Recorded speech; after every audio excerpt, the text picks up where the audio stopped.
இப்போ பாருங்கள், நான் உங்களுக்கு தக்காளி தொக்கு, இப்போ சப்பாத்திக்கெல்லாம் சைட் டிஷ் தக்காளி தொக்கு. இப்போது ஒரு 4 தக்காளியாக நான் குக்கரில் வேக வச்சு எடுத்துருக்கேன். தண்ணி ஊற்றாமல் அப்படி வேக வச்சு எடுத்துருக்கேன். ஒரு பாத்திரத்தில் குக்கரில் தண்ணி ஊற்றி ஒரு பாத்திரத்தில் வச்சு அப்படி வேக வச்சு எடுத்து மிக்சியில் போட்டு அடித்து எடுத்துருக்கிறேன்.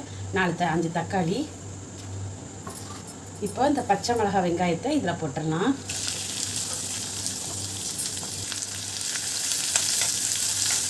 இஞ்சி பூண்டு சேர்த்துக்கலாம். அரைச்சி இஞ்சி பூண்டு இது நல்லா பச்சை வாடை போகிற தனிக்கு வதக்குங்க.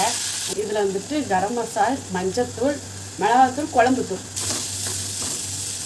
இப்போ சிம்மில் வச்சுட்டு நம்ம அந்த தக்காளி ஜூஸ் ஊற்றிடலாம். அரைச்சி வச்சு தக்காளி ஜூஸ் வேக வச்சு எடுத்து தோல் உரித்து அரைச்சி வச்சுருக்கேன் மிக்சியில். மூடி வச்சுருவேன். ஒரு 1/4 மணி நேரம் அப்படியே சிம்மிலேயே கிடக்கட்டும். இப்போ பாருங்கள், அந்த கிரேவி ரெடி ஆகிடுச்சு. தக்காளி தொக்கு ரெடி ஆகிடுச்சு பாருங்கள்.